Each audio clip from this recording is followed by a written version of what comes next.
So now I'd like to explain to you the quantum repeater. First of all, why do we need a quantum repeater? Well, suppose you want to create entanglement between two places which are very far apart. The problem is that when you send a qubit, it might lose its information during its travels. So the longer the distance the qubit has to travel, the more information might be lost. So we'd like to minimize these distances as much as possible. And for this we can use repeaters. So how do these repeaters actually work? Let's take a look. First of all, we start with the two separate stations.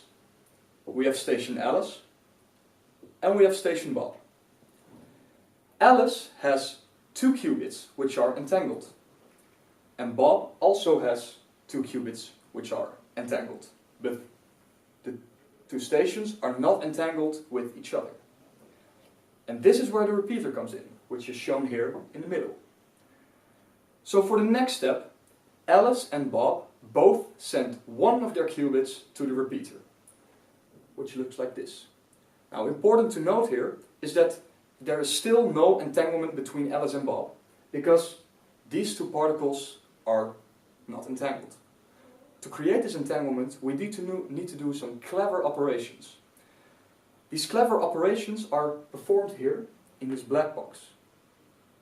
This black box performs some operations on the qubits and eventually measures them, which results in the qubits in the repeater to collapse and generate an entangled state between Alice and Bob.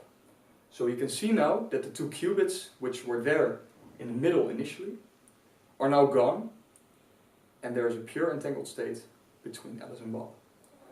Now I know I might have been a little bit vague about what happens in the black box, but this is because what happens in the black box might be a little bit too technical. If you're still interested in the details, I'd like to refer you to the link below, which explains what happens in the repeater in more detail.